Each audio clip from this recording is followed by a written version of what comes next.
Hello my dear student, मैं राहुल आपका स्वागत करता हूं अपने YouTube channel number 1 star academy में। तो बच्चों, हम क्लास 10th के मोस्ट इम्पॉर्टेंट ऑब्जेक्टिव के सीरीज में हैं।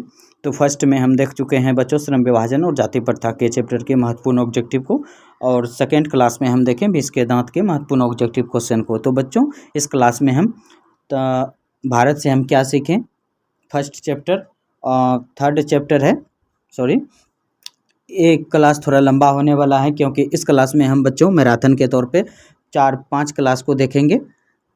उनके जितने भी इम्पोर्टेंट क्वेश्चन हैं, ऑब्जेक्टिव क्वेश्चन हैं बच्चों, उसको देखेंगे। तो आप लोग धैर्यपूर्वक इस वीडियो को देखते चलें, और जितने भी हो ज़्यादा से ज़्यादा लोगों के पास आप बच्चों इस वीडियो को शेयर करें, ताकि हम उन सब बच्चों को भी इस वीडियो के माध्यम से बोर्ड परीक्षा में काफ़ी लाभ पहुँचे। तो चलिए आज का क्लास स्टार्ट करते हैं। तो बच्चों, तो हमारे साथ बने रहें। आज का चैप्टर का नाम है बच्चों, भारत से हम क्या सीखें। तो फर्स्ट क्वेश्चन ऑब्जेक्टिव क्वेश्चन को देखने वाले हैं।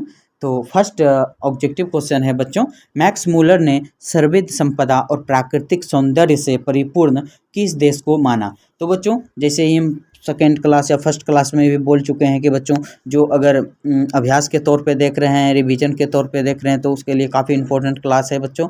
और जो कि पहले से कुछ पढ़े लिखे हैं तो टेस्ट के तौर पे क्लास देख सकते हैं, और कमेंट करके उसका आंसर बता सकते हैं। तो कितना आपका सही हुआ तो कमेंट कर सकते हैं। तो देखिए, फर्स्ट क्वेश्चन है, मैक्स मूलर ने सर्वविध संपदा और प्राकृतिक सौंदर्य से परिपूर्ण किस देश को माना है। तो फर्स्ट है बच्चों, फर्स्ट ऑप्शन दिया है ए जापान को, बी श्रीलंका को, सी भारत को। तो बच्चों, इसका सही आंसर हो जाएगा बच्चों सी, यानी कि भारत को। तो चलिए आगे इसी में सेकेंड क्वेश्चन है बच्चों, मैक्स मूलर कौन सी भाषा में बाल्यकाल में ही निपुण होकर कविता लिखने लगे थे। बाल्यकाल में ही किस भाषा में मैक्स मूलर ने कविता लिखने लगे थे। तो इसका सही आंसर हो जाए, फर्स्ट ऑप्शन है बच्चों, देख लीजिए आप। फर्स्ट ऑप्शन है संस्कृत, बी है लैटिन, सी है अंग्रेजी, डी है अमेरिकन। तो इसका सही आंसर हो जाएगा बच्चों लैटिन, जो कि बी ऑप्शन सही है हमारा। तो थर्ड क्वेश्चन देखते हैं। थर्ड क्वेश्चन है, मैक्स मूलर ने संस्कृत भाषा का अध्ययन कौन सा विश्वविद्यालय में प्रारंभ किया। फर्स्ट है लीपजिंग विश्वविद्यालय, बी है कैम्ब्रिज विश्वविद्यालय, सी लंदन विश्वविद्यालय, डी ऑक्सफोर्ड विश्वविद्यालय। तो इसका सही आंसर हो जाएगा बच्चों ए लीपजिंग विश्वविद्यालय। तो चलिए आगे देखते हैं। फोर्थ नंबर क्वेश्चन है हमारा, मैक्स मूलर ने हितोपदेश का अनुवाद कौन सी भाषा में करवाया। हितोपदेश का अनुवाद कौन सी भाषा में मैक्स मूलर ने करवाया। तो इसका ऑप्शन दिया है ए अंग्रेजी, बी उर्दू, अंग्रेजी, बी ऑप्शन है उर्दू, सी में है जापानी, डी है फ्रेंच। तो इसका सही आंसर हो जाएगा बच्चों, इसका सही आंसर हो जाएगा सी जापानी भाषा में अनुवाद कराया मैक्स मूलर ने। तो चलिए आगे देखते हैं इसी में। 5 नंबर क्वेश्चन है, कठ और केन आदि उपनिषदों का अनुवाद मैक्स मूलर ने किस भाषा में किया। कठ और केन आदि उपनिषदों का अनुवाद मैक्स मूलर ने किस भाषा और केन आदि उपनिषदों का अनुवाद मैक्स मूलर ने किस भाषा में किया। तो ए ऑप्शन है आपका अंग्रेजी, बी है उर्दू, सी है जापानी, डी है जर्मन। तो इसका सही आंसर हो जाएगा बच्चों डी। इसका सही आंसर इसका सही 5 का हो जाएगा ऑप्शन डी, यानी कि जर्मन भाषा में। तो चलिए 6 नंबर क्वेश्चन देखते हैं। 6 नंबर क्वेश्चन है, मैक्स मूलर ने मानव सभ्यता का मूल स्रोत किसे माना। मैक्स मूलर ने मानव सभ्यता का मूल स्रोत किसे माना। तो ए है आपका ऑप्शन में भौतिक ज्ञान को, बी है पाश्चात्य ज्ञान सभ्यता को, सी है वैदिक तत्व ज्ञान को, और डी है विश्व इतिहास के ज्ञान को। तो इसका सही आंसर हो जाएगा बच्चों सी ऑप्शन सी वैदिक तत्व ज्ञान को। तो चलिए आगे देखते हैं इसी में। 7th नंबर क्वेश्चन देखिए, रानी विक्टोरिया द्वारा प्रदत्त कौन सी पदवी को मैक्स मूलर ने तुच्छ समझकर वापस कर दिया। रानी विक्टोरिया द्वारा प्रदत्त कौन सी पदवी को मैक्स मूलर ने तुच्छ समझकर वापस कर दिया। तो इसका सही आंसर हो जाएगा ए, नाइट। इसका सही आंसर हो जाएगा नाइट, ए ऑप्शन। चलिए इसी में आगे देखिए 8वां नंबर क्वेश्चन। 8वां नंबर क्वेश्चन कहता है, भारत से हम क्या सीखे आलेख का हिंदी भाषा में रूपांतरण किसने किए हैं। तो ऑप्शन है आपका मैक्स मूलर ने, डॉक्टर, बी ऑप्शन है डॉक्टर भवानी शंकर त्रिवेदी, सी है रामविलास शर्मा ने, डी है महात्मा गांधी ने। तो इसका सही आंसर हो जाएगा बच्चों B, option number B, doctor Bhawani Shankar Trivedi ने। तो 9th नंबर क्वेश्चन देखिए, 9th नंबर क्वेश्चन है, विश्व में कौन ऐसा देश है जिसे मैक्स मूलर ने सर्वविध संपदा से परिपूर्ण कहा। विश्व, इसके पहले बच्चों एक क्वेश्चन हम देख चुके हैं, तो इसको आप आंसर कमेंट करके बताइएगा। इसका ऑप्शन हम पढ़ देते हैं, अमेरिका, जापान, चीन, भारत। चलिए आगे बढ़ते हैं इसी में। 10th नंबर क्वेश्चन देखिए, मानव मस्तिष्क की उत्कृष्टतम उपलब्धियों का सर्वप्रथम साक्षात्कार किस देश ने किया। मानव मस्तिष्क की उत्कृष्टतम उपलब्धियों का सर्वप्रथम साक्षात्कार किस देश ने किया। तो ऑप्शन है आपका ए रूस, बी जापान, सी भारत, डी अमेरिका। तो इसका सही आंसर हो जाएगा बच्चों भारत, यानी कि सी नंबर ऑप्शन आपका सही है। तो चलिए 11th नंबर क्वेश्चन देखिए, ये 11th लिखा है, 10th के बाद 11th। प्राचीन वैदिक दैवत्य विज्ञान के कारण किस विज्ञान को नया स्वरूप प्राप्त हुआ है। प्राचीन दैविक दैवत विज्ञान के कारण किस विज्ञान को नया स्वरूप प्राप्त हुआ है। तो ए ऑप्शन है आपका जीव विज्ञान, बी है भौतिक विज्ञान, सी है ज्योतिष विज्ञान और डी है देवत विज्ञान। तो इसका सही ऑप्शन आपको बताना है। इसका सही ऑप्शन हो जाएगा डी, देवत विज्ञान को। तो चलिए इसी में आगे बढ़ते हैं। 12th नंबर क्वेश्चन को देखिए बच्चों। 12th नंबर क्वेश्चन है, भारत की प्राचीनतम भाषा कौन सी है। भारत की जो प्राचीन भाषा है वो कौन सी थी। तो इसका ऑप्शन दिया है मगही, ए में है मगही, बी है प्राकृत, सी है संस्कृत और डी है हिंदी। तो इसका सही आंसर हो जाएगा बच्चों प्राकृत। तो 13th नंबर क्वेश्चन देखिए, 13वां नंबर क्वेश्चन, संस्कृत भाषा के साहित्य का विस्तार लगभग कितने लंबे काल तक है। संस्कृत भाषा के साहित्य का विस्तार लगभग कितने लंबे काल तक है। तो ए ऑप्शन है आपका 1000, बी है 2000, सी है 3000, डी है 4000। तो इसका सही आंसर बताना है। तो इसका सही आंसर हो जाएगा बच्चों, इसका सही आंसर जो है सी ऑप्शन सी 3000 संस्कृत भाषा के साहित्य का विस्तार हुआ था, ठीक है काल। तो 14 नंबर क्वेश्चन देखिए, 14 नंबर 14वां नंबर क्वेश्चन, तो उपरांत का पर्याय है, उपरांत का जो है पर्याय अर्थ क्या है। तो इसका ऑप्शन दिया है ए अंत, बी है सबसे बाद, सी है पश्चिम, डी है पूर्व। तो इसका सही आंसर हो जाएगा बच्चों सी नंबर, यानी कि पश्चिम। 15th नंबर क्वेश्चन देखिए, 15वां नंबर क्वेश्चन, भारत से हम क्या सीखे के रचनाकार। इस चैप्टर के जो है अभी हम देख रहे हैं भारत से हम क्या सीखे चैप्टर को, तो इसके एक किसके द्वारा लिखा गया है, ठीक है। तो ऑप्शन है, ये तो आप बता ही देंगे, फिर भी ऑप्शन हम देख लेते हैं बच्चों। तो ए है विवेकानंद, बी है मैक्स मूलर, सी है आपका रविंद्रनाथ ठाकुर। तो इसका सही आंसर आप जानते ही हैं, बी हो जाएगा मैक्स मूलर ही भारत से हम क्या सीखे के रचनाकार हैं। तो 16वां नंबर क्वेश्चन देखिए बच्चों, 16वां नंबर क्वेश्चन है, प्लेटो का संबंध किस देश से है। प्लेटो का संबंध किस देश से है।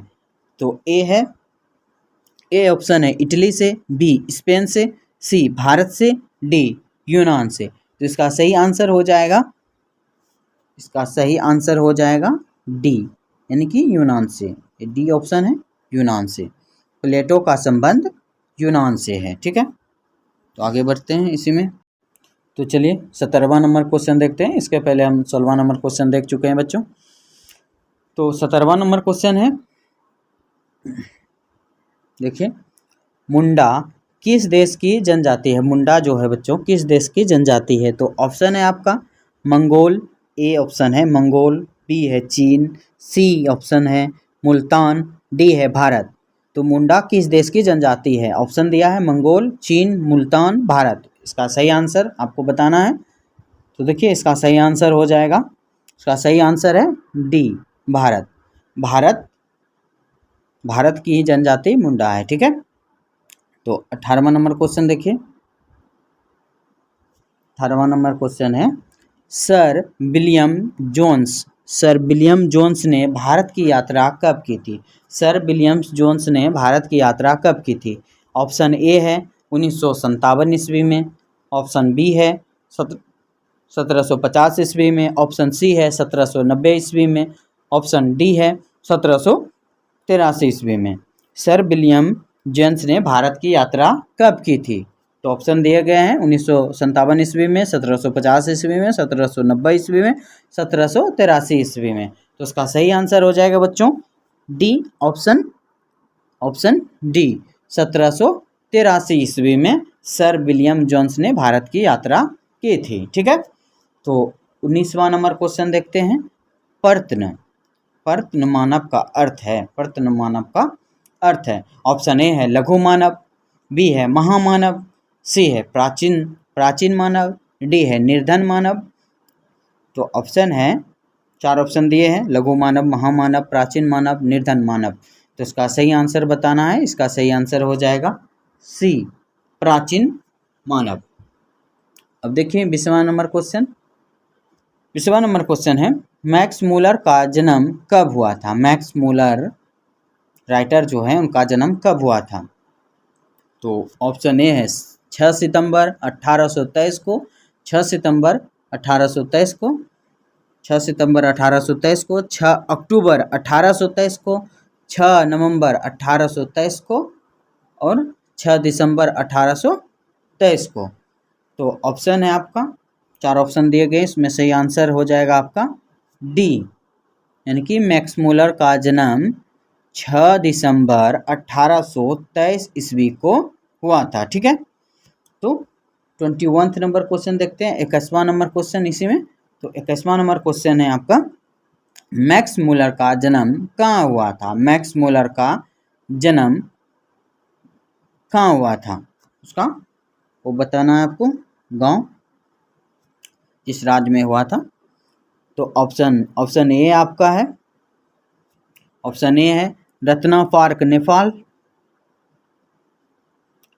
रत्ना पार्क नेपाल, बी है डेसाउ जर्मनी, सी है वाशिंगटन अमेरिका और डी है दिल्ली भारत। मैक्स मूलर का जन्म कहाँ हुआ था? ऑप्शन आपका दिया गया है रत्ना पार्क नेपाल, डेसाउ जर्मनी, सी में है वाशिंगटन अमेरिका और डी है भारत। तो इसमें सही आंसर हो जाएगा बच्चों, इसका सही आंसर हो जाएगा 21 नंबर क्वेश्चन का बी, डेसाउ जर्मनी। डेसाउ जर्मनी में जो है मैक्स मूलर का जन्म हुआ था, ठीक है। तो इसी में आगे बढ़ते हैं, 22वां नंबर क्वेश्चन देखते हैं। नंबर क्वेश्चन है, मैक्स मूलर के पिता का क्या नाम था? इसके पहले हम जन्म को देखें, वो काफ़ी इम्पोर्टेंट ऑब्जेक्टिव है, कई दफ़ा पूछा भी चुका है। हम पहले ही बार बार बोलते जा रहे हैं कि राइटर के नाम, रचना कौन सी रचना की है, उनके पिता का नाम, माताजी का नाम, जन्म, मृत्यु, ये सब डेट आपको कंठस्थ होना चाहिए एकदम। जब भी कोई पूछे तुरंत से झट से उसको बोल दें, ऐसा याद होना चाहिए, ठीक है। तो चलिए 22वां नंबर क्वेश्चन देखते हैं बच्चों। मैक्स मूलर के पिता का क्या नाम था? मैक्स मूलर के पिता का नाम बताना है। तो ऑप्शन है आपका, ए ऑप्शन है विल्हेल्म मूलर, बी है हेस्टिंग्स मूलर, सी है जॉनसन मूलर, डी है पीटर मूलर, ए है विल्हेम मूलर और बी है हेस्टिंग मूलर और सी है जॉनसन मूलर और डी है पीटर मूलर। तो देखिए इसका 22 का सही हो जाएगा ए, विल्हेम मूलर। विल्हेम मूलर जो है मैक्स मूलर के पिताजी है। तो बच्चों ये बहुत ही इंपॉर्टेंट ऑब्जेक्टिव में है, ये बहुत ही इंपॉर्टेंट ऑब्जेक्टिव है बच्चों, तो इसको आप याद करिएगा। पूछा जा चुका है तो इस बार भी पूछेगा ही, ठीक है। तो चलिए 23 नंबर क्वेश्चन को देखते हैं।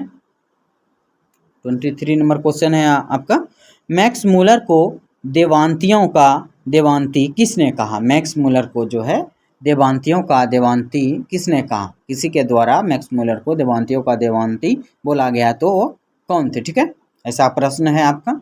तो ऑप्शन ए है स्वामी सहजानंद, स्वामी सहजानंद। बी है स्वामी वल्लभाचार्य, और सी है स्वामी विवेकानंद, डी है स्वामी दयानंद। ऑप्शन आपको क्लियर दिखता होगा, लिखा हुआ, एक बार और पढ़ देते हैं।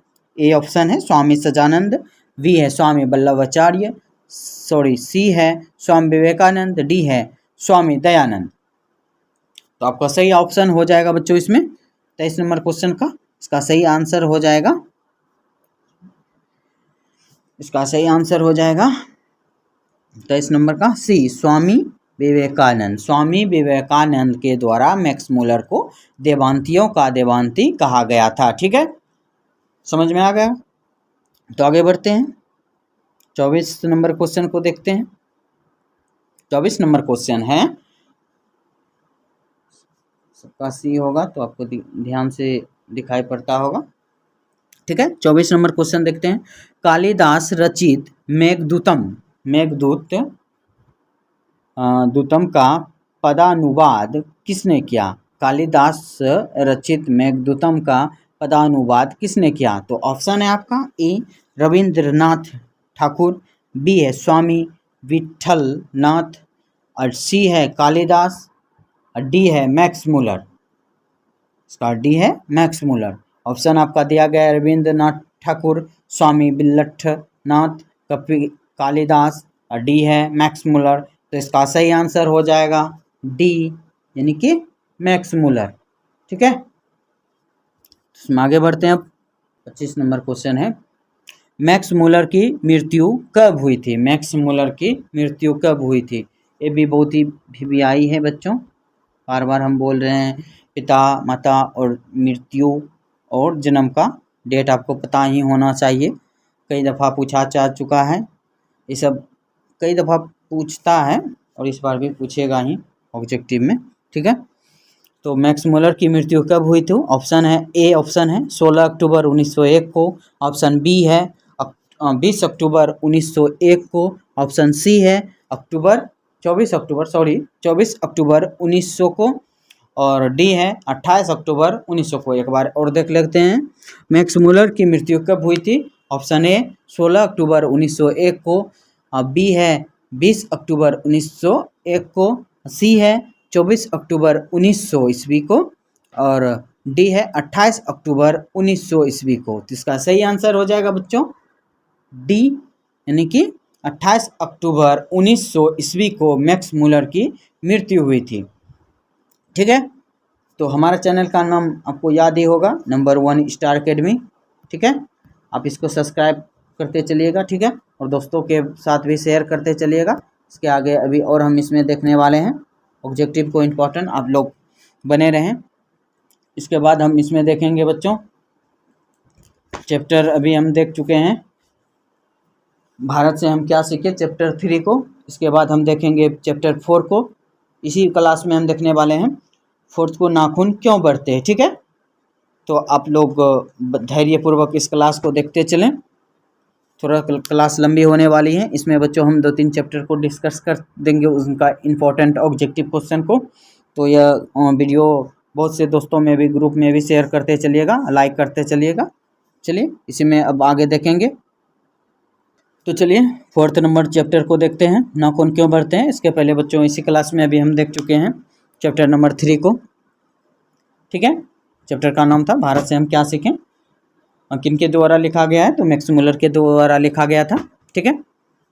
तो इसमें भी इंपॉर्टेंट ऑब्जेक्टिव क्वेश्चन को देखने वाले हैं। तो जैसे ही बोल चुके हैं कि ये वीडियो थोड़ा लंबा होने वाला है, तो बच्चों आप लोग धैर्यपूर्वक इस क्लास को देखें, बहुत ही इम्पोर्टेंट क्लास चल रहा है, ठीक है। चलिए 1st नंबर क्वेश्चन देखते हैं, नाखून क्यों बढ़ते हैं चैप्टर से। 1st नंबर ऑब्जेक्टिव क्वेश्चन है आपका, नाखून क्यों बढ़ते हैं। से गद्य की कौन सी विधा है? ठीक है, तो ऑप्शन है आपका ए कहानी, बी कविता, सी भाषण और डी ललित निबंध। फिर से क्वेश्चन एक बार देख लेते हैं। से गद्य की कौन सी विधा है? ए कहानी, बी कविता, सी भाषण, डी ललित निबंध। ठीक है, तो उसका सही आंसर हो जाएगा डी ललित निबंध। ठीक है, तो सेकंड नंबर क्वेश्चन देखते हैं। दूसरा,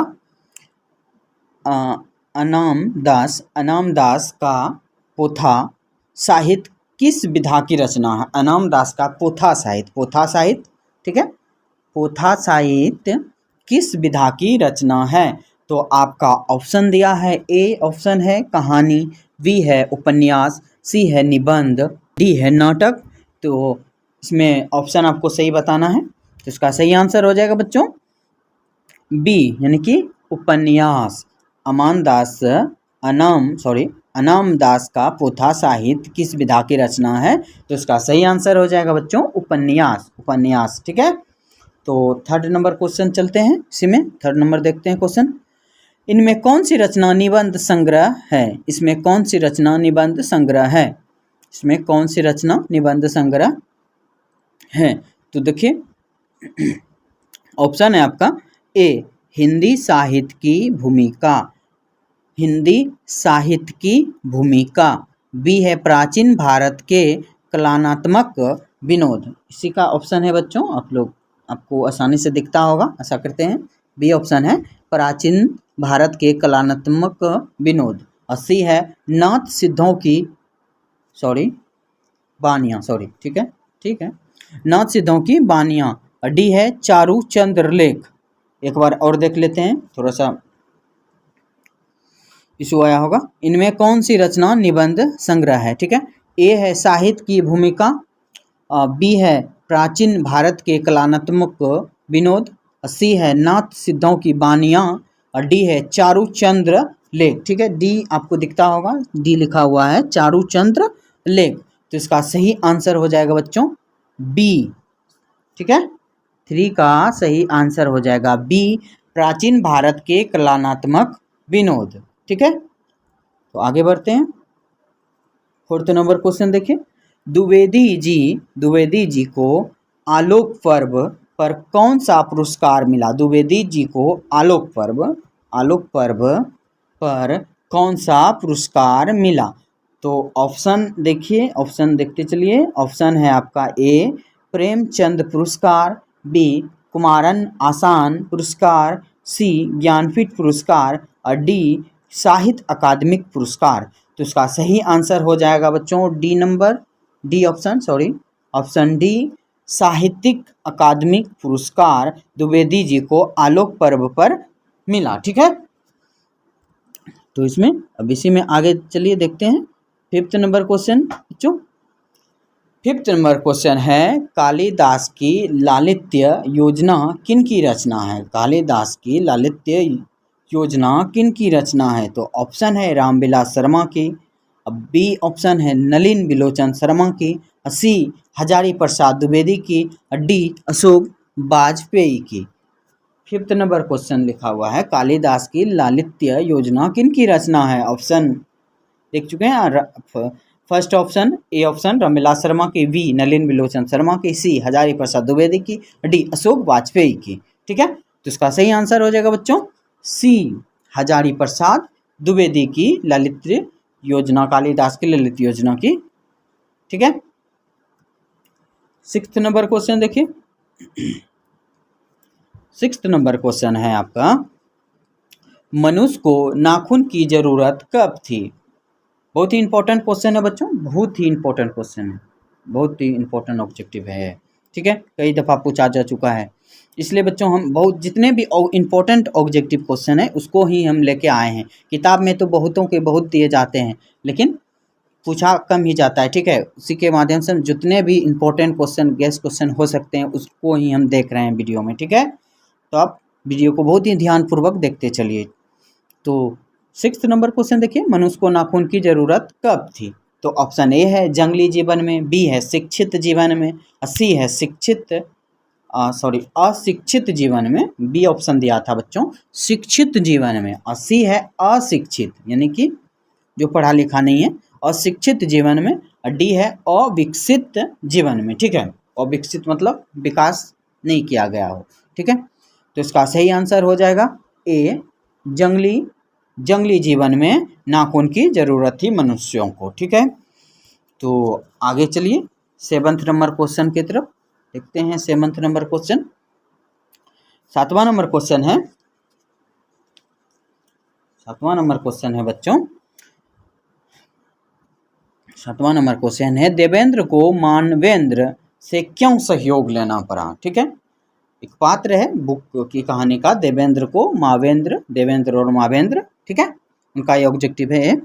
प्रश्न है देवेंद्र को मावेंद्र से क्यों सहयोग लेना पड़ा। ठीक है, तो ऑप्शन ए देखिए, पत्थर के अस्त्र के होने के कारण, बी लोहे के अस्त्र शस्त्र के कारण, और सी नखा शस्त्र के कारण, और डी लकड़ी लिखा हुआ है तो दिखाई देता होगा आपको आराम से, लकड़ी के अस्त्र शस्त्र के कारण। तो इसका सही आंसर हो जाएगा बच्चों बी, इसका सही आंसर हो जाएगा बी, इसका सही आंसर है बी ऑप्शन नंबर सही है, लोहे के अस्त्र शस्त्र के कारण। ठीक है, 7 नंबर क्वेश्चन को देख ली। अब 8 पे आ जाते हैं। 8 नंबर क्वेश्चन है असुरों के पास नहीं थे, असुर जो थे उनके पास क्या नहीं थे। ठीक है, ऑप्शन में आपको बताना है। तो ए ऑप्शन है विधाएं, बी शक्ति, सी युद्ध कौशल, ठीक है, डी लोहे के अस्त्र। तो इसका ऑप्शन हो जाएगा, सही ऑप्शन है डी ऑप्शन, लोहे के अस्त्र असुरों के पास नहीं थे। ठीक है, तो इसी में अब देखते हैं 8 नंबर देख लिए। अब 9th पे आ जाते हैं। नखधर, 9th नंबर क्वेश्चन देख रहे हैं, नखधर मनुष्य किस पर भरोसा करके आगे की ओर चल पड़ा। नखधर मनुष्य जो थे किस पर भरोसा करके आगे की ओर चल पड़ा। तो ऑप्शन है आपका ए स्वयं पर, बी देवताओं पर, सी पाषाण अस्त्र पर, सी आपको दिखता होगा पाषाण अस्त्र लिखा हुआ है, पाषाण अस्त्र पर, डी एटम बम पर। तो इसका सही आंसर हो जाएगा बच्चों डी एटम बम पर। ठीक है, एक बार और देख लेते हैं। नखधर मनुष्य किस पर भरोसा करके आगे की ओर चल पड़ा। तो एटम बम पर। ठीक है, तो आगे देखिए 9th देख लिए। अब 10th देखने वाले हैं इसी में। तो 10th नंबर क्वेश्चन है का 10th नंबर देखने वाले हैं। कितने वर्ष, क्वेश्चन दिया है, कितने वर्ष पहले का भारतवासी नाखूनों को जम के संवारता था। कितने वर्ष के पहले भारतवासी जो थे नाखूनों को जम के संवारता था, उसको बहुत दिनों तक वो रखते थे। ठीक है, ऐसा प्रश्न पूछ रहा है, आसान भाषा में हम समझ सकते हैं। ठीक है, तो ए ऑप्शन दिया है, ए ऑप्शन है 1000 वर्ष पहले, 1000 वर्ष पहले का। बी ऑप्शन है 2000 वर्ष पहले का। सी है 500 वर्ष पहले का। ठीक है, और डी ऑप्शन है 200 वर्ष पहले का। थोड़ा सा इंपॉर्टेंट क्वेश्चन बन जाता है, तो एक बार और देख लेते हैं इसको। कितने वर्ष पहले का भारतवासी नाखूनों को जम के संवारता था। ठीक है, तो ऑप्शन ए है, बहुत गौर से आप ध्यान से देखिएगा सुनिएगा, 1000 वर्ष पहले का, बी है 2000 वर्ष पहले का, सी है 500 वर्ष पहले का, डी है 200 वर्ष पहले का। तो इसका सही आंसर हो जाएगा बच्चों, इसका सही आंसर हो जाएगा बी ऑप्शन, यानी कि 2000 वर्ष पहले के जो भारतवासी थे वो नाखून को जम के संवारता था। ठीक है, ऐसा क्वेश्चन था, इसका सही आंसर हो जाएगा बी ऑप्शन। तो 11th नंबर क्वेश्चन पे आ जाते हैं। 11th नंबर क्वेश्चन है, मनुष्य को सुखी बनने हेतु भौतिक संसाधनों की वृद्धि करने की सलाह कौन लोग देते हैं। मनुष्य को सुखी बनने हेतु भौतिक संसाधनों की वृद्धि करने की सलाह कौन लोग देते हैं। तो ऑप्शन ए है संत, ऑप्शन ए है संत, बी है विद्वान, सी है नेता, और डी है अभिनेता। मनुष्य को सुखी बनने हेतु भौतिक संसाधनों की वृद्धि की सलाह कौन लोग देते हैं? तो ऑप्शन संत, विद्वान, नेता, अभिनेता। तो इसका सही आंसर हो जाएगा बच्चों सी नंबर, सी, ऑप्शन सी यानी कि नेता। ठीक है, तो 12th नंबर क्वेश्चन को देखते हैं। 12th नंबर क्वेश्चन है, देश की आज़ादी के लिए हजारी प्रसाद द्विवेदी ने अपने निबंध में किस शब्द को उपयुक्त बताया है? देश की आज़ादी के लिए हजारी प्रसाद द्विवेदी ने अपने निबंध में किस शब्द को उपयुक्त बताया है? तो ए ऑप्शन है अनधीनता को, बी है स्वाधीनता को, सी है उन्मुक्त को, और डी है उच्छिलकता को।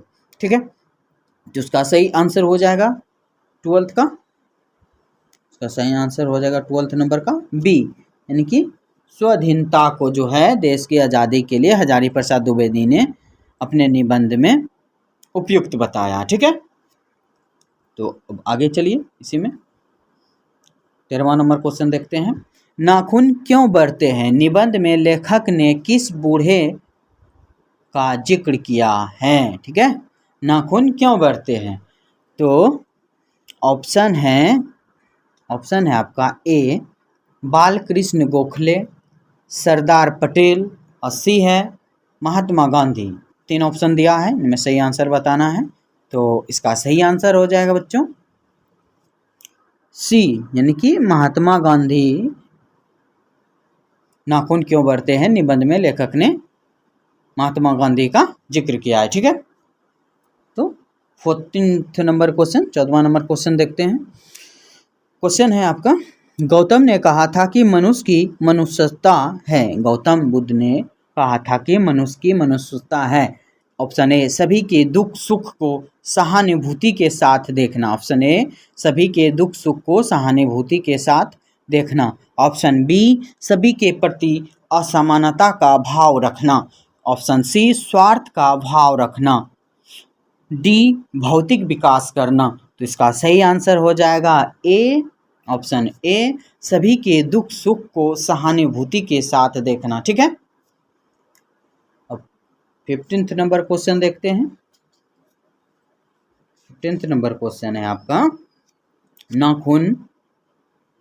नाखून क्यों बढ़ते हैं? ठीक है, निबंध में निबंधकार का कौन सा दृष्टिकोण प्रकट होता है? नाखून क्यों बढ़ते हैं, निबंध में निबंधकार का कौन सा दृष्टिकोण प्रकट होता है? तो ऑप्शन ए है पशुवादी, बी है मानववादी, और सी है देववादी, और डी है दानववादी। तो इसका सही आंसर हो जाएगा बी, यानी कि मानववादी। ठीक है, नाखून क्यों बढ़ते हैं, निबंध में निबंधकार का कौन सा दृष्टिकोण प्रकट होता है? तो मानववादी दृष्टिकोण प्रकट होता है। ठीक है, 16वां नंबर क्वेश्चन देखते हैं। नाखून क्यों बढ़ते हैं, निबंध नई पीढ़ी में कौन सा भाव जगाता है? नाखून क्यों बढ़ते हैं, निबंध नई पीढ़ी में कौन सा भाव जगाता है? ठीक है, ऑप्शन ए है सांस्कृतिक आत्मगौरव, बी है स्वाधीनता, सी है देशभक्ति, डी है देवत्व। ठीक है, तो इसका सही आंसर हो जाएगा बच्चों ए, ऑप्शन ए सांस्कृतिक आत्मगौरव। सांस्कृतिक आत्मगौरव, ऑप्शन ए नंबर इसका सही है। ठीक है, अब आगे चलिए, इसी में थोड़ा सा लंबा क्लास होने वाला है, पहले ही बोल चुके हैं, तो आप लोग थोड़ा ध्यानपूर्वक क्लास को देखते चलिए बच्चों। ठीक है, तो 17वां नंबर क्वेश्चन देखते हैं। हिंदी साहित्य का आदिकाल की रचनाकार है। हिंदी साहित्य का आदिकाल के रचनाकार हैं। ऑप्शन ए है नलिन विलोचन शर्मा, ऑप्शन बी है आचार्य Hazari Prasad Dwivedi, option C Hazari Prasad, option D Devendra नाथ। तो 17वां का ऑप्शन सही हो जाएगा बी आगे हो गया थोड़ा सा, देखिए इसका सही आंसर हो जाएगा 17वां का बी, ऑप्शन बी आचार्य हजारी प्रसाद द्विवेदी। ठीक है, तो इसी में आगे देखिए 18वां नंबर क्वेश्चन को देखते हैं। 17वां हो चुका है हमारा। 18th नंबर क्वेश्चन देखते हैं। नाखून क्यों बढ़ते हैं के निबंधकार कौन है? ये बहुत ही इंपॉर्टेंट है बच्चों, आप लोग BBI है, आप लोग बहुत इसको याद कर ही लीजिएगा, ठीक है। नाखून क्यों बढ़ते हैं कि निबंधकार हैं, आप लोग पता ही होगा, ऑप्शन पढ़ने की ज़रूरत नहीं है इसमें, ठीक है। तो एक बार देख ही लेते हैं। ऑप्शन ए है गुलाब राय, बी है शांति प्रिय द्विवेदी, सी है प्रताप नारायण और डी है आपका आचार्य हजारी प्रसाद द्विवेदी। तो इसका सही आंसर तो आप लोग पता ही है पहले से, तो ठीक है, इसका सही आंसर हो जाएगा ऑप्शन डी, आचार्य हजारी प्रसाद द्विवेदी, ठीक है। अब आगे देखिए इसी में 19वां नंबर क्वेश्चन, ठीक है। 19वां नंबर क्वेश्चन है हजारी प्रसाद द्विवेदी की मृत्यु कब और कहाँ हुई थी, ठीक है। हजारी प्रसाद द्विवेदी की मृत्यु कब और कहाँ हुई थी, तो ऑप्शन ए है 1979 ईस्वी दिल्ली में, ऑप्शन बी है 1984 ईस्वी अजमेर में, ऑप्शन सी है 1989 ईस्वी उत्तर प्रदेश में, ठीक है। ईस्वी नहीं दिया हुआ है इसमें बच्चों, अब ईस्वी बोल देते हैं, ध्यान में रखिएगा। ऑप्शन डी है 1994 ईस्वी, ठीक है, ईस्वी कानपुर में। तो इसका सही आंसर बताना है, तो इसका सही आंसर हो जाएगा ऑप्शन ए, ऑप्शन ए भी इम्पोर्टेंट क्वेश्चन ही है, ठीक है। 19 नंबर और 18 नंबर, ठीक है, और ये 17वां नंबर क्वेश्चन है, तीनों बहुत ही इम्पोर्टेंट क्वेश्चन है, ठीक है। तो इसका सही ऑप्शन हो जाएगा ऑप्शन ए, ऑप्शन 19 का ऑप्शन ए सही हो जाएगा। 1979 ईस्वी दिल्ली में इनकी हजारी प्रसाद द्विवेदी की मृत्यु हुई थी, ठीक है। चलिए आगे चलते हैं इसी में। अब 20वां नंबर क्वेश्चन को देखते हैं बच्चों।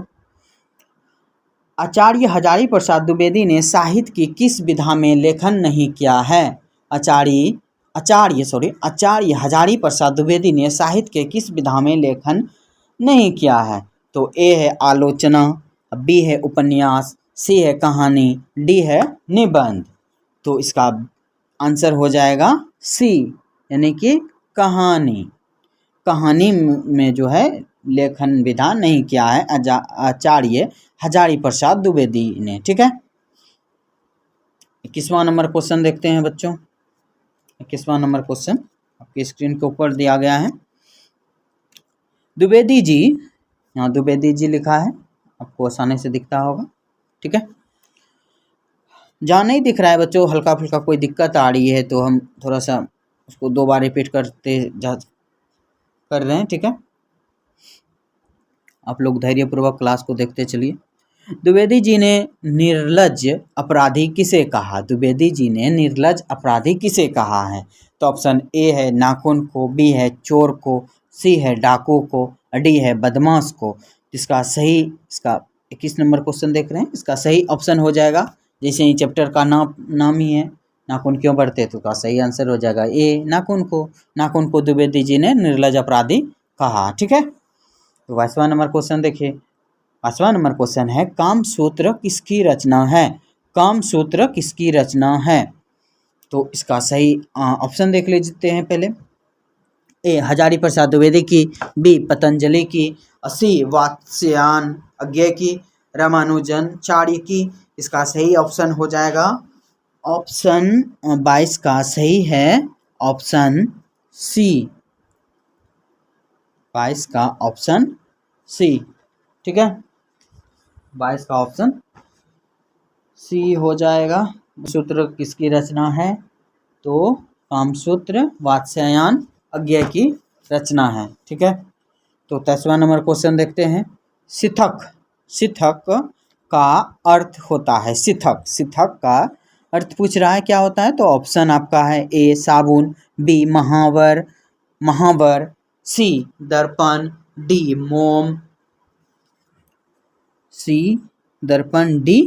मोम। तो 23वां नंबर क्वेश्चन का सही आंसर हो जाएगा डी, यानी कि मोम। सिथक का अर्थ मोम होता है, ठीक है।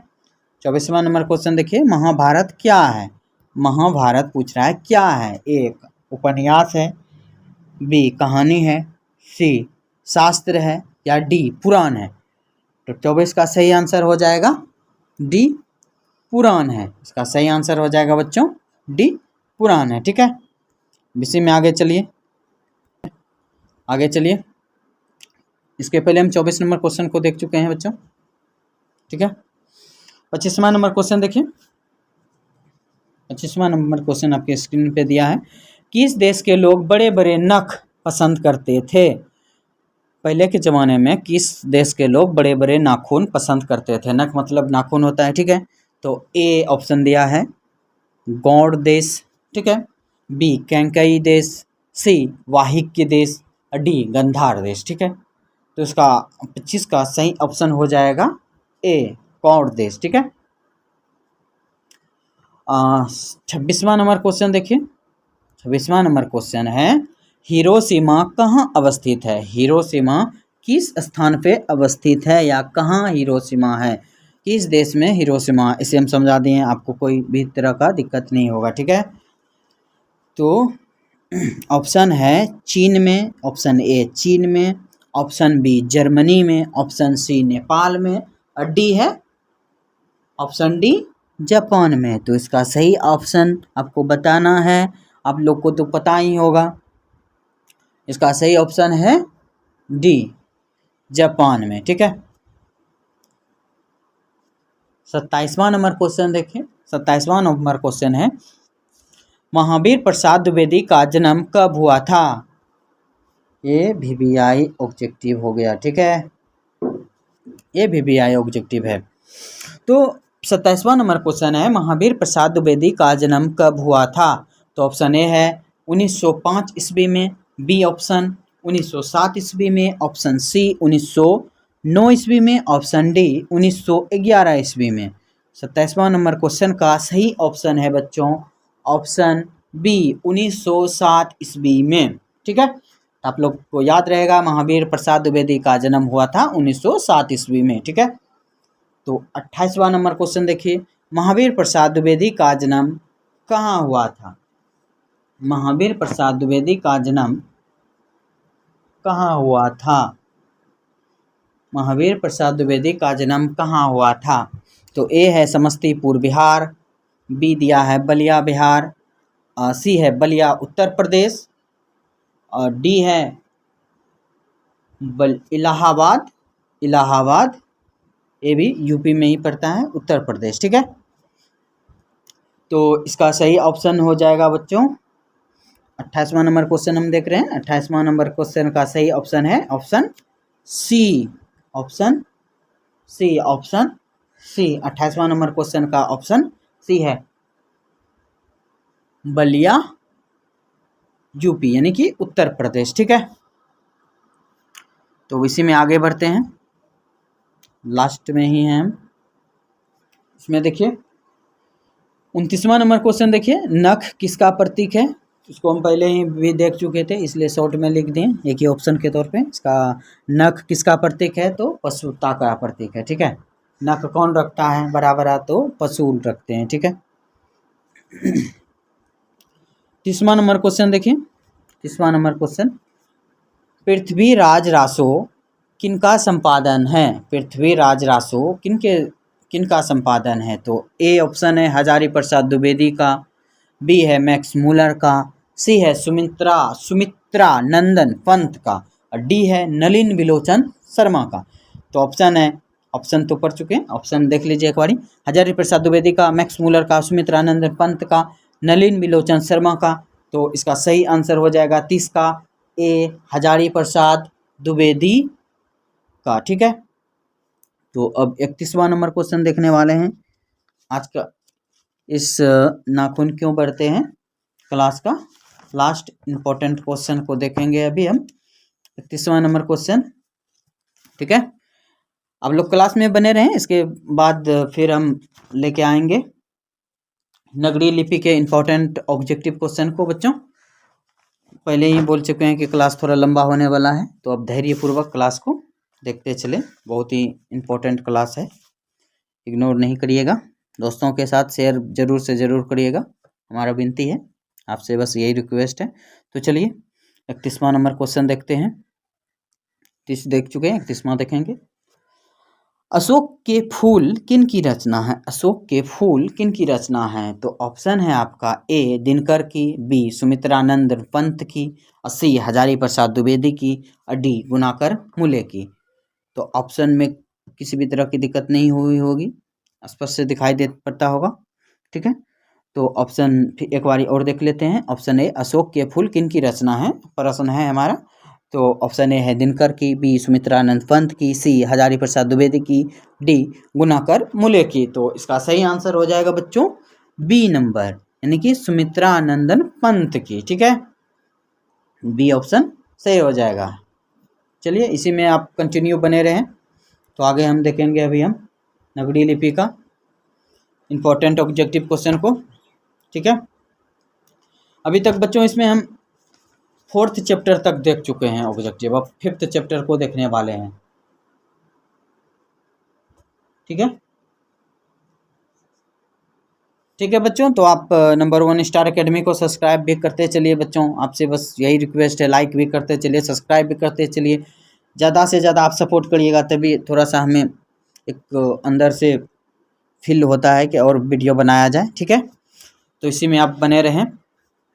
हमसे बस ये आपसे बस यही रिक्वेस्ट करते हैं कि आप लोग सब्सक्राइब करते चलिए, लाइक करते चलिए, और दोस्तों के साथ प्यारे बच्चे आप बहुत ज़्यादा से ज़्यादा दोस्तों के साथ आप लोग बच्चों शेयर जरूर करिए इस वीडियो को, ताकि उनको भी लाभ पहुँचे। ठीक है, तो इसी में आप कंटिन्यू बने रहें।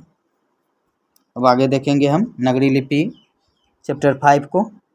ठीक है, तो चलिए स्टूडेंट, हिंदी कक्षा 10th का मोस्ट इम्पॉर्टेंट क्वेश्चन को हम देख रहे हैं इस क्लास में। तो इसके पहले प्रिय विद्यार्थीगण हम देख चुके हैं।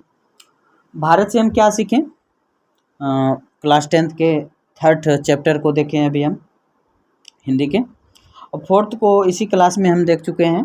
नाखून क्यों बढ़ते हैं, इनके जितने भी मोस्ट इम्पॉर्टेंट ऑब्जेक्टिव क्वेश्चन थे इनको हम देखें। अभी बच्चों हम देखने वाले हैं 5th चैप्टर हिंदी के नगरी लिपि। ठीक है बच्चों, तो हमारा चैनल का नाम है नंबर 1 स्टार अकेडमी। तो बच्चों आप इस चैनल के माध्यम से अच्छी से अच्छी तैयारी कर सकते हैं। तो आप इस वीडियो को भी शेयर करते चलिए अपने दोस्त लोगों के पास, जितने भी आपके रिलेटिव हो सकते हैं, दोस्त फ्रेंड सर्कल हो सकते हैं, कहीं के भी दोस्त हो, आप व्हाट्सएप ग्रुप या कहीं भी शेयर कर सकते हैं, ताकि हमें भी थोड़ा मोटिवेट मिले और आगे हम क्लास कंटिन्यू लाएं। ठीक है, तो चलिए एक पंक्ति है, आज एक पंक्ति को हम पहले देख लेते हैं, उसके बाद हम क्लास का शुभारंभ करेंगे पंक्ति के साथ। तेरी हिम्मत उस लड़ाई से जानी जाएगी और तेरी किस्मत तेरी पढ़ाई से जानी जाएगी। ठीक है, तो आप लोग पूरा निष्ठापूर्ण, ठीक है, तो एक बारी और देख लेते हैं। तेरी हिम्मत उस लड़ाई से जानी जाएगी और तेरी किस्मत तेरी पढ़ाई से जानी जाएगी। तो इसी पंक्ति के साथ बच्चों क्लास का शुभारंभ करते हैं। तो बच्चों आप पढ़ते चलिए और ज़्यादा से ज़्यादा रिवीजन करते चलिए और ऑब्जेक्टिव का क्लास इसी तरह देखते चलिए, तो आपको अच्छा से अच्छा ही मार्क्स 10th क्लास में मिलने वाला है। तो हमारे साथ आप लोग जरूर जुड़े रहें और कई दोस्तों के साथ भी इस वीडियो को शेयर करते चलिए। तो चलिए इस क्लास का शुभारंभ करते हैं। फर्स्ट क्वेश्चन आपके स्क्रीन के ऊपर दिया है, फर्स्ट क्वेश्चन है आज का। इसके पहले हम देख चुके हैं। तो नगरी लिपि का फर्स्ट क्वेश्चन है, हिंदी भाषा की लिपि है, हिंदी भाषा किस लिपि की है, सीधी सी क्वेश्चन है। तो ऑप्शन ए है ब्राह्मी लिपि, ऑप्शन बी है रोमन लिपि, और ऑप्शन सी है देवनागरी लिपि, और ऑप्शन डी है गुरुमुखी लिपि। तो बच्चों इस क्वेश्चन का सही ऑप्शन हो जाएगा, इस क्वेश्चन का सही ऑप्शन हो जाएगा option C. Option C Hindi भाषा की लिपि है देवनागरी लिपि। ठीक है, एक क्वेश्चन बच्चों कई दफ़ा बोर्ड परीक्षा में पूछा चुका है। ठीक है, बोर्ड परीक्षा में इसको, ठीक है, इसको पूछा जा चुका है। तो बच्चों आप इसको देखते चलिए, बहुत इंपॉर्टेंट क्वेश्चन है, इसको याद रखिएगा बच्चों। तो आगे चलिए, इसी में क्वेश्चन 2 है, गुणाकर मूले का जन्म किस राज्य में हुआ था। गुणाकर मूले जी के जो जन्म है वह किस राज्य में हुआ था। तो बच्चों ऑप्शन दिया है आपका, option A Bihar, option B Uttar Pradesh, option C Maharashtra, option D Madhya Pradesh. तो बच्चों इसमें आपको बताना है ऑप्शन कौन सा सही होगा। तो ऑप्शन इसका सही हो जाएगा बच्चों, ऑप्शन इसका सही है महाराष्ट्र। बुनाकर मूल्य का जन्म महाराष्ट्र राज्य में हुआ था। ठीक है, तो आगे चलिए 3 नंबर क्वेश्चन देखते हैं। 3 नंबर क्वेश्चन है बुनाकर मूल्य की प्रारंभिक शिक्षा किस परिवेश में हुई थी। बुनाकर मूल्य की प्रारंभिक शिक्षा किस परिवेश में हुई थी। ऑप्शन ए है नगरीय, बी है ग्रामीण, सी है उच्च स्तरीय और डी है इनमें से कोई नहीं। ठीक है, तो ए डी तो ऑप्शन इसे होगा ही नहीं। ठीक है, जिसमें 3 ऑप्शन में ही आपको हिंट्स लगाना है, तो इसका सही आंसर बता रहे हैं आपको। इसका सही आंसर हो जाएगा 3 का सही आंसर हो जाएगा बी, यानी कि ग्रामीण। बुनाकर मूल्य की प्रारंभिक शिक्षा किस परिवेश में हुई थी, तो ग्रामीण परिवेश में बुनाकर मूल्य की प्रारंभिक शिक्षा हुई थी। ठीक है, तो आगे चलिए इसी क्वेश्चन में 4th नंबर क्वेश्चन को देखते हैं। 4th नंबर क्वेश्चन है मुल्ले जी ने मिडिल स्तर तक किस भाषा को पढ़ाया। मुल्ले जी ने मिडिल स्तर तक किस भाषा को पढ़ाया। तो ए है गुजराती, बी है संस्कृत, सी है मराठी और डी है हिंदी। तो इसमें आपको सही ऑप्शन बताना है बच्चों। तो इसका सही आंसर हो जाएगा 4th का सही आंसर है सी, यानी कि मराठी में जो है मुल्ले जी ने मिडिल स्तर तक भाषा को पढ़ाया। ठीक है, तो आगे चलिए, आसानी से आपको समझ में आता होगा क्वेश्चन। ठीक है, चलिए आगे देखते हैं 5th नंबर क्वेश्चन को। 5वां नंबर क्वेश्चन है आपका बुनाकर मूल्य की बुनाकर मूल्य की शिक्षा की भाषा क्या थी। उन्होंने जो शिक्षा अध्ययन की वो कौन सी भाषा में उन्होंने पढ़ाई की थी बुनाकर मूल्य जी ने। ठीक है, तो ऑप्शन ए है हिंदी, बी है अंग्रेजी। तो 5th नंबर क्वेश्चन है बुनाकर मूल्य की शिक्षा की भाषा क्या थी। ठीक है, तो ए है हिंदी, बी है अंग्रेजी, सी है संस्कृत और डी है मराठी। तो इसमें सही ऑप्शन आपको बताना है। तो 5th का सही ऑप्शन हो जाएगा बच्चों, 5th का सही ऑप्शन हो जाएगा सी, यानी कि संस्कृत में बुनाकर मूल्य की शिक्षा की भाषा थी। ठीक है, तो आगे चलते हैं। तो बच्चों हमारा चैनल का नाम है नंबर 1 स्टार एकेडमी। बच्चों आप लोग याद रखिएगा और चैनल के साथ आप जुड़े रहें और इसको सब्सक्राइब भी करते चलिए बच्चों। ठीक है, आप जितने भी दोस्त सर्कल हैं उनमें भी शेयर करते चलिए। चलिए इसी में अब आगे देखते हैं क्वेश्चन को। तो 6th नंबर क्वेश्चन है अक्षरों की कहानी किन की रचना है। थोड़ा सा हल्का सा कन्फ्यूजन आएगा इस क्वेश्चन में, तो आप लोग ध्यानपूर्वक इसको आप देखिएगा। आगे जब हम और क्लास लेंगे तो इसमें एक और आएगा। तो ऑप्शन है हमारा क्वेश्चन है अक्षरों की कहानी किन की रचना है। तो ए है अनामिका की, बी है गुनाकर मूल्य की, सी है हजारी प्रसाद द्विवेदी की और डी है इनमें से कोई नहीं। तो इसमें सही आंसर आपको बताना है। इसका सही आंसर हो जाएगा 6th का सही आंसर हो जाएगा बी, गुनाकर मूल्य की। तो एक पंक्ति है बच्चों, देख लेते हैं, आपको काफ़ी मोटिवेशन मिलेगा अंदर से। कहता है जीतेंगे हम ये वादा करो, जीतेंगे हम ये वादा करो, कोशिश हमेशा ज़्यादा करो। जीतेंगे हम ये वादा करो, कोशिश हमेशा ज़्यादा करो। किस्मत भी रूठे पर हिम्मत ना टूटे, किस्मत भी रूठे पर हिम्मत ना टूटे, मजबूत इतना इरादा करो। तो बच्चों आप लोग पढ़ते चलिए और आगे बढ़ते चलिए। ठीक है, तो अब 6th नंबर क्वेश्चन देखते हैं इसी में। 6th नंबर क्वेश्चन है अक्षरों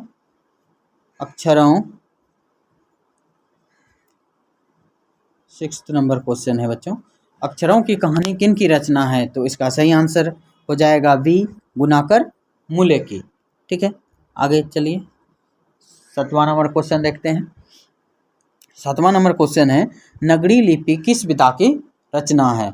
नगरी लिपि किस विधा की रचना है? तो ए है कहानी, बी है निबंध, और सी है उपन्यास, डी है इनमें से कोई नहीं। तो इसका सही आंसर आपको बताना है, ए कहानी, बी निबंध, सी उपन्यास और डी इनमें से कोई नहीं। तो 7वां का सही ऑप्शन हो जाएगा आपका, 7वां नंबर का सही ऑप्शन हो जाएगा ऑप्शन बी, यानी कि निबंध। नगरी लिपि किस विधा की रचना है? तो निबंध की। ठीक है, तो आगे चलिए 8वां नंबर क्वेश्चन को देखते हैं इसी में। 8वां नंबर क्वेश्चन है नगरी लिपि पाठ गुनाकर मूले की किस रचना से लिया गया है? नगरी लिपि पाठ गुनाकर मूले की किस रचना से लिया गया है? तो 8वां नंबर क्वेश्चन का ऑप्शन देख लेते हैं। ऑप्शन ए है अक्षरों की कहानी, ऑप्शन बी है भारतीय लिपियों की कहानी, ऑप्शन सी है अक्षरों या कथा से, ऑप्शन डी है भारतीय विज्ञान की कहानी से। ठीक है, तो इसका सही ऑप्शन बताना है, तो इसका सही ऑप्शन हो जाएगा बच्चों ऑप्शन बी, भारतीय लिपियों की कहानी से। तो बच्चों वीडियो को शेयर भी करते चलिए। ठीक है, शेयर भी करते चलिएगा। तो चलिए इसमें बढ़ते हैं आगे, 9th नंबर क्वेश्चन को देखते हैं। 9th नंबर क्वेश्चन को देखते हैं नगरी लिपि पाठ किस लिपि में रचित है? सॉरी, नगरी लिपि पाठ किस लिपि में रचित है? तो ऑप्शन ए है ब्राह्मी, ऑप्शन बी है खरोष्ठी, ऑप्शन डी है देवनागरी, इनमें से कोई नहीं, ऑप्शन डी है। ठीक है, तो इसका सही आंसर आपको बताना है। इसका सही आंसर हो जाएगा बच्चों देवनागरी। ऐसा क्वेश्चन इम्पोर्टेंट रहता है, एमआई क्वेश्चन है, मोस्ट इम्पोर्टेंट क्वेश्चन है, सॉरी। तो आप इसको याद करिएगा। हम जितने भी ऑब्जेक्टिव इंपॉर्टेंट क्वेश्चन है उसी को देख रहे हैं, इसीलिए आपको हम बार बार बोल रहे हैं कि इम्पोर्टेंट है, इसी वजह से इम्पोर्टेंट हर बारी निकल रहा है। ठीक है, आप लोग थोड़ा सा बोरियत फील मत करिएगा, इम्पोर्टेंट क्वेश्चन है इसीलिए हम इम्पोर्टेंट बोल रहे हैं। ठीक है, तो इसमें अब देखते हैं 10th नंबर क्वेश्चन।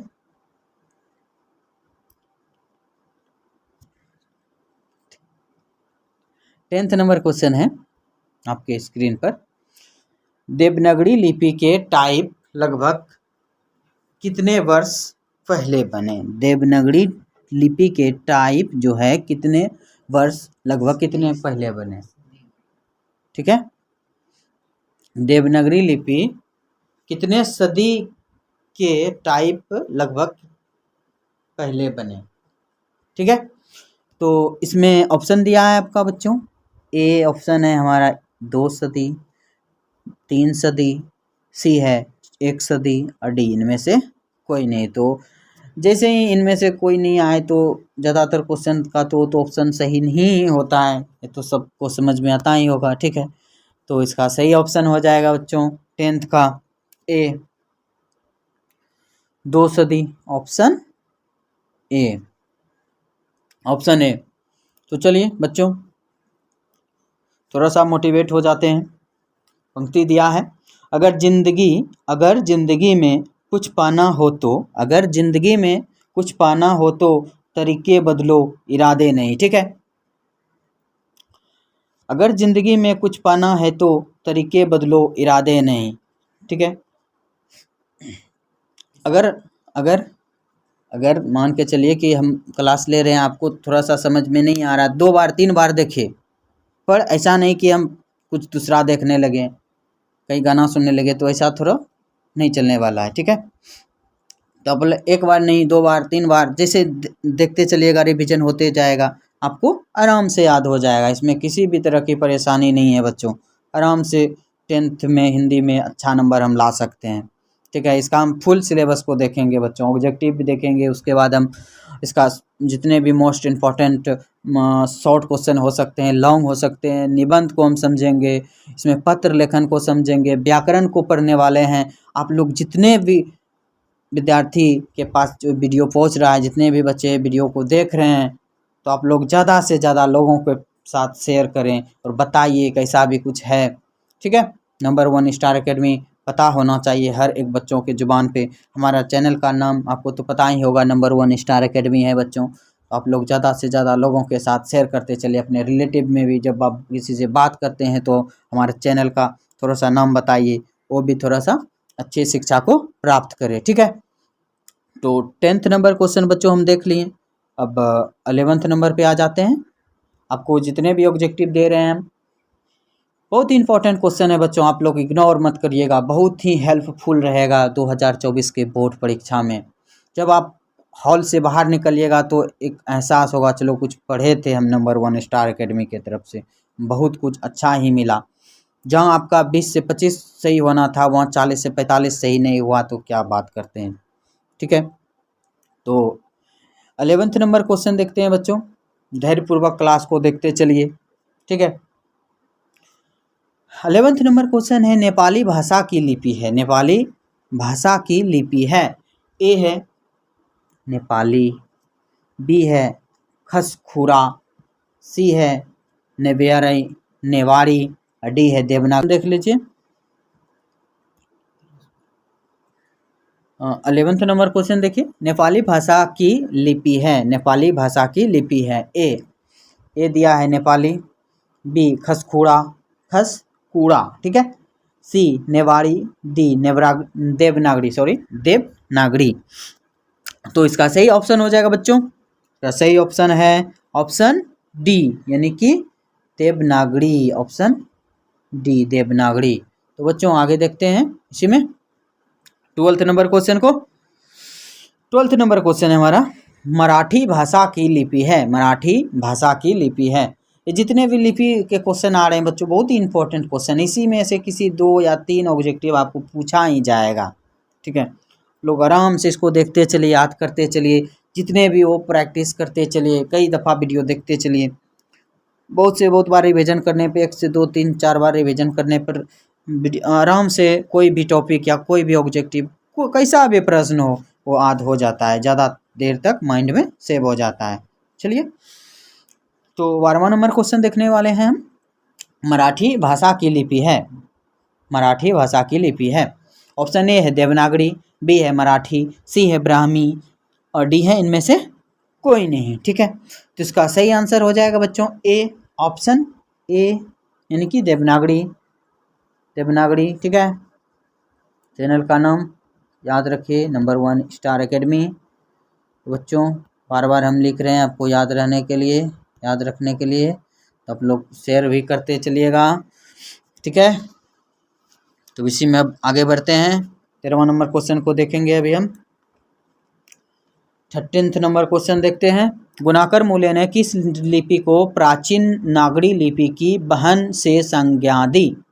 ठीक है, तो ऑप्शन ए है गुजराती, बी है बंगला, सी है तमिल, डी है मलयालम।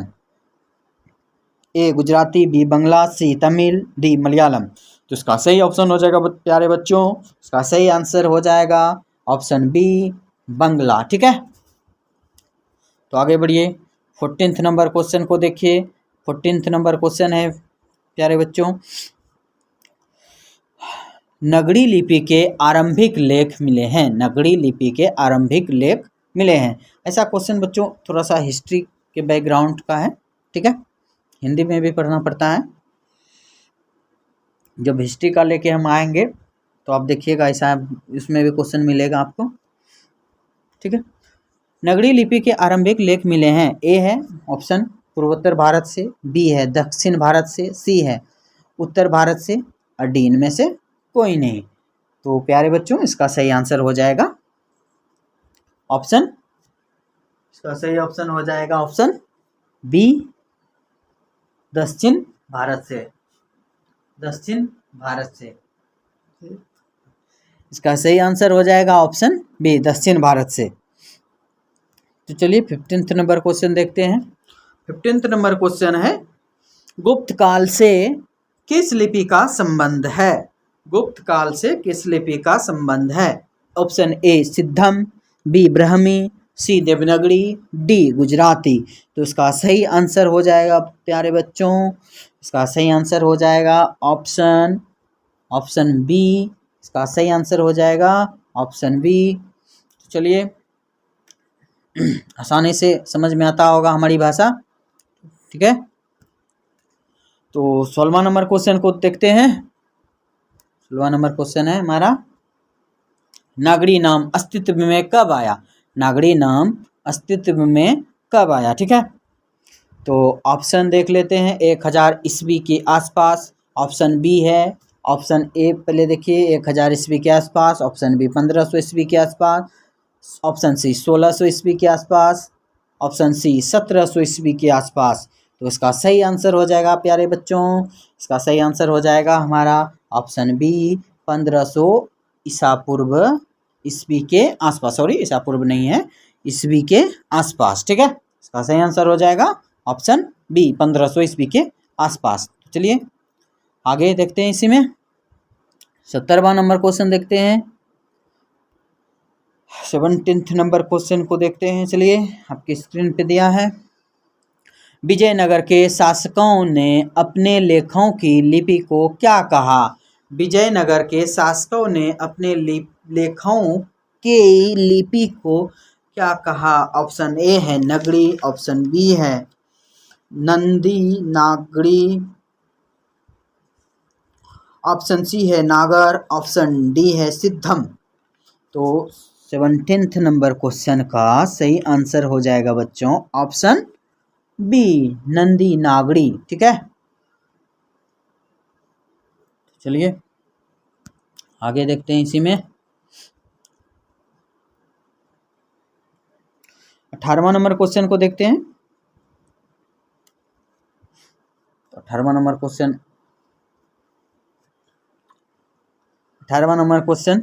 को देखते हैं। 18वां नंबर क्वेश्चन है,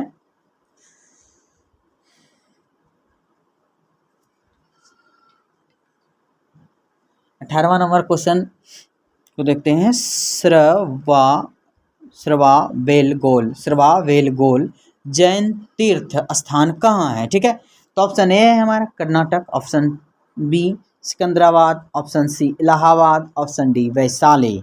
तो उसका सही आंसर हो जाएगा बच्चों, तो इसका सही आंसर हो जाएगा ऑप्शन सी इलाहाबाद, ठीक है।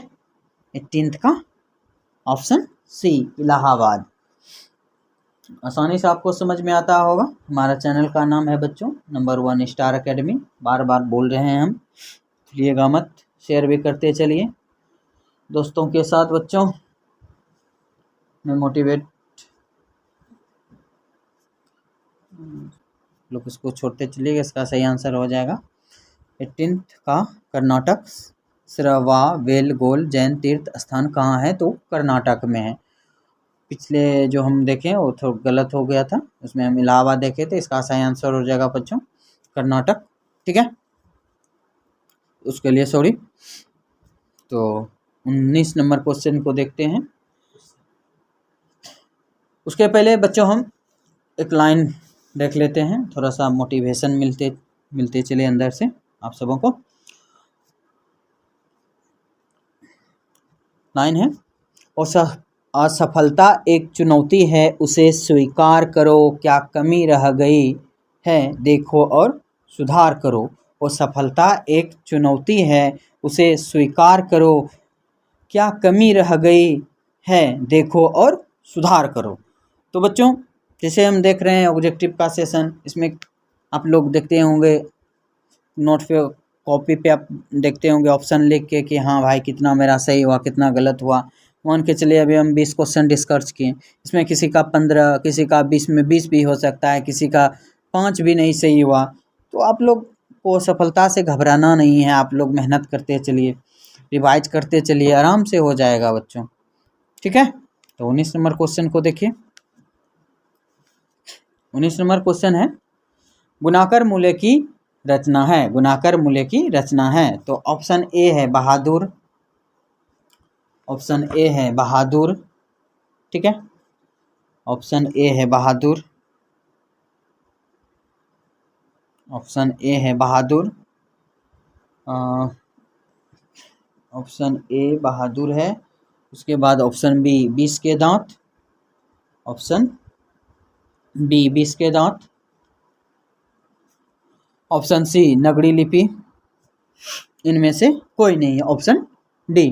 तो बच्चों आपको इनमें सही आंसर बताना है, तो इसका सही आंसर हो जाएगा बच्चों, इसका सही आंसर हो जाएगा ऑप्शन सी, देवनागरी लिपि गुणाकर मूल्य की रचना है।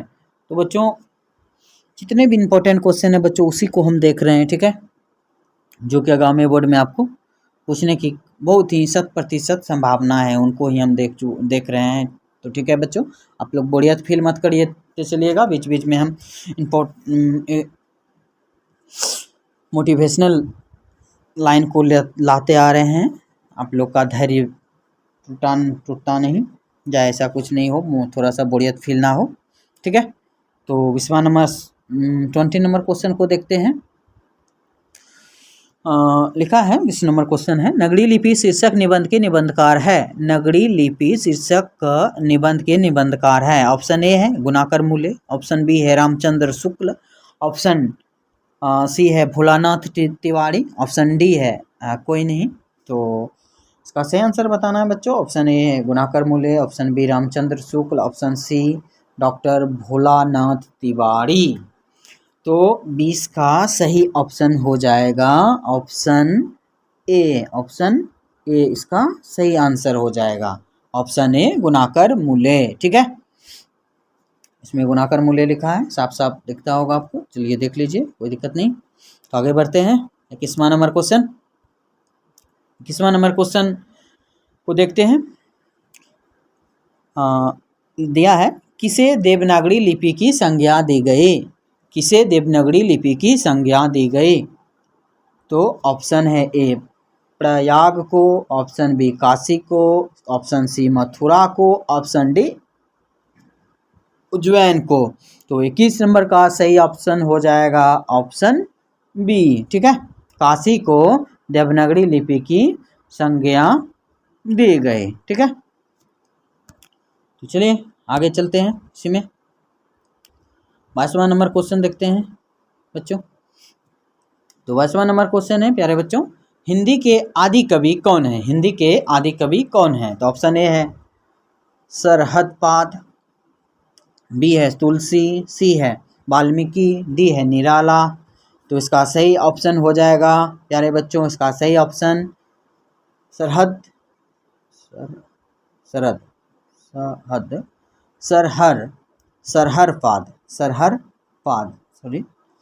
सरहरपाद, थोड़ा सा बोलने में थोड़ा मिस्टेक हो रही है, ठीक है। तो आगे बढ़ते हैं इसी में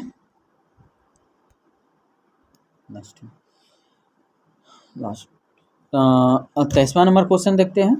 23वां नंबर क्वेश्चन आपकी स्क्रीन पे देगा, अमोघ वर्ष कौन था, अमोघ वर्ष कौन था। तो ऑप्शन ए है विद्वान, ऑप्शन बी प्रख्यात राष्ट्रकूट राजा, ऑप्शन सी एक कवि, और ऑप्शन डी एक राज्यवैद, ठीक है। इसका सही ऑप्शन आपको बताना है, ऑप्शन कमेंट भी करिएगा आप लोग, जरूर बताइएगा कितना हमारा सही हुआ। तो इसका सही हो जाएगा ऑप्शन बी प्रख्यात राष्ट्रकूट राजा, ठीक है। तो चलिए आगे चलते हैं इसी में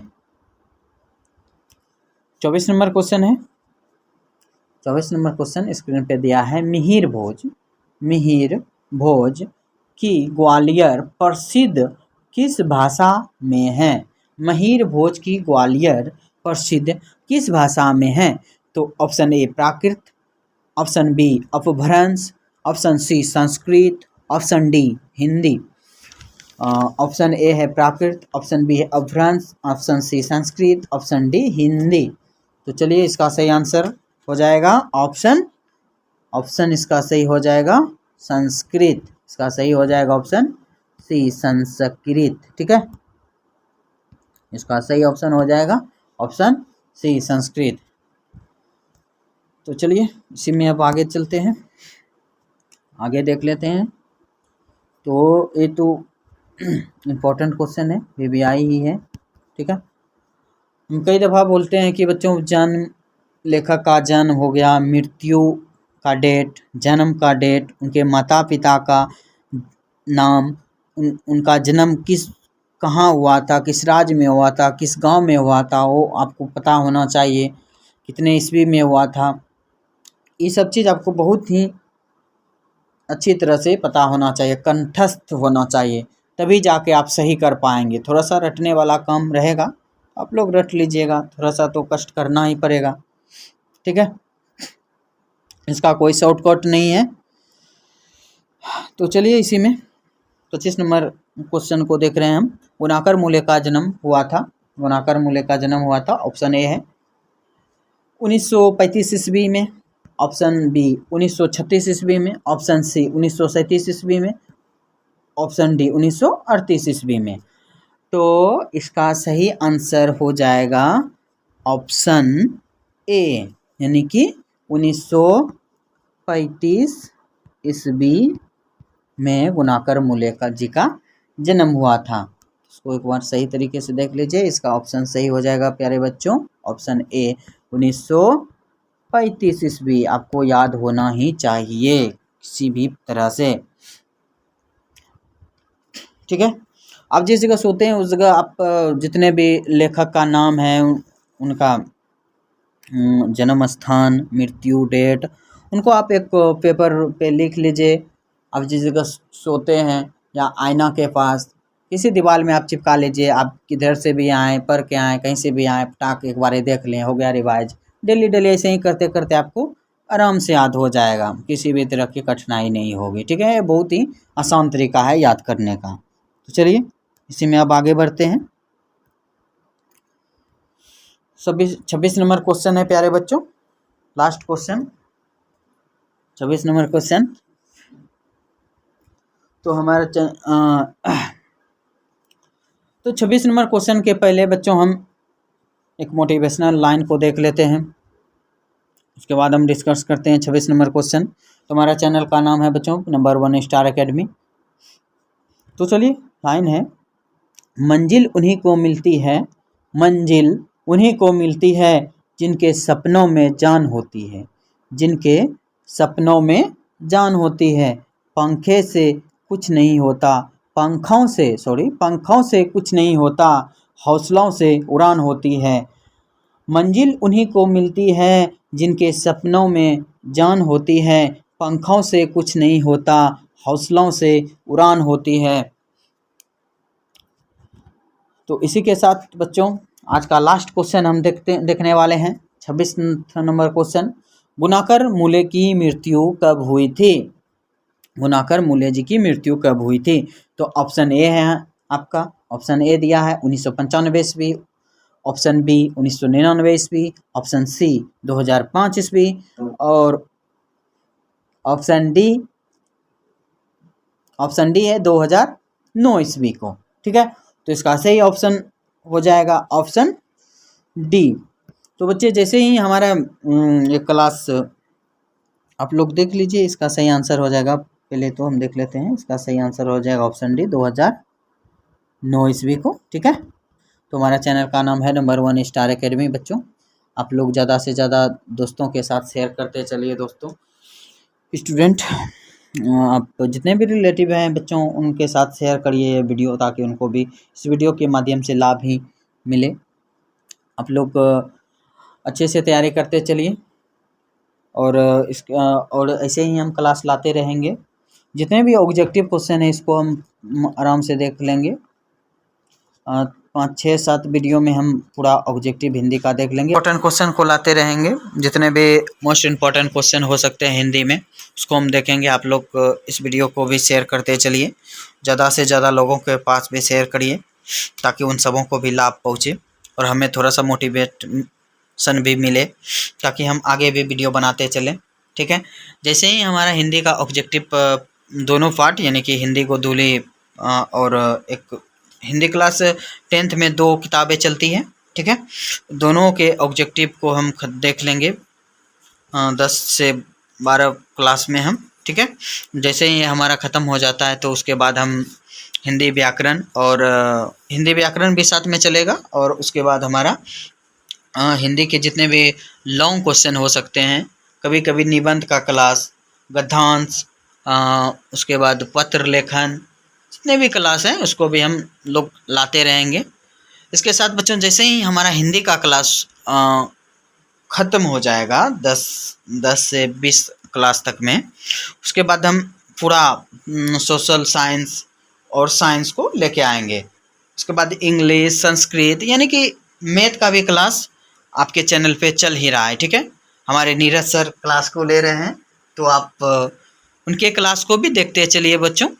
तो मैथ बहुत अच्छी तरह से समझा रहे हैं, आप लोग आराम से क्लास को देखते चलिए, आराम से समझ में आएगा। किसी भी प्रकार की परेशानी होती है तो आप लोग कमेंट करना ना भूलें, आप लोग कमेंट करते चलिए कि हाँ सर हमको ये समझ में नहीं आया, तो हम उसको पुनः प्रयास करेंगे दूसरे क्लास में समझाने का, ठीक है। आप लोग जब तक अपनी समस्या को हमारे साथ शेयर नहीं करेंगे, बताएंगे नहीं, तो हम कैसे आपकी समस्याओं को समझेंगे, ठीक है। तो चलिए इसी के साथ बच्चों, प्यारे बच्चों, इस क्लास को हम लोग समाप्त करते हैं। तो आप लोग हमारा चैनल का नाम तो याद ही हो गया होगा अभी तक, नंबर 1 स्टार एकेडमी चैनल का नाम है। प्यारे बच्चों, बार बार हम एक ही बात बोल रहे हैं, इस क्लास को शेयर करते चलिए। तो आप लोग थोड़ा सा एहसान करिए कि आप लोग क्लास को शेयर करते चलिए अपने दोस्त के साथ। इससे हमें थोड़ा मोटिवेट अपने आप से अंदर से हो जाता है कि हाँ आगे और भी वीडियो बनाया जाए, और उसके साथ साथ आपको भी इस क्लास के माध्यम से लाभ ही मिलेगा। किसी भी तरह की परेशानी हो तो आप लोग कमेंट करते चलिए, ठीक है। इसी तरह से जैसे ही मैथ का पूरा ख़त्म हो जाता है, शॉर्ट लॉन्ग जितने भी क्वेश्चन, उसके बाद उसमें भी हमारा सर नीरज सर जो है ऑब्जेक्टिव क्वेश्चन को लाएंगे और फिजिक्स का भी लाएंगे, ठीक है। न्यूमेरिकल को पूरा देखने वाले हैं, फिजिक्स और केमिस्ट्री के न्यूमेरिकल को, जो भी इम्पोर्टेंट है एग्ज़ाम के पर्पज़ से उसको भी देखेंगे हम। तो थोड़ा सा लंबा क्लास हो गया आज का, तो आप लोग बोरियत फील मत करिएगा, ठीक है। तो आप जितने भी आप अपने तरफ से ऑब्जेक्टिव क्वेश्चन सही किए हैं उसको कमेंट करके बताइएगा, हाँ सर हमारा इतना हुआ, तो कभी किसी का कम भी हुआ होगा, किसी का ज़्यादा भी, तो आप लोग जिसका कम हुआ वो निराश नहीं हो, आप लोग मेहनत करते चलिए, रिवाइज करते चलिए। सबसे ज़रूरी है किसी भी परीक्षा में किसी भी टॉपिक को एक बार जब सर के द्वारा पढ़ा गया हो तो उसको बार बार रिवाइज करना, तभी आपको ज़्यादा से ज़्यादा याद हो सकता है, ठीक है। तो चलिए इसी के साथ क्लास को समाप्त करते हैं। जय हिंद, मिलते हैं नेक्स्ट क्लास में। Thank you.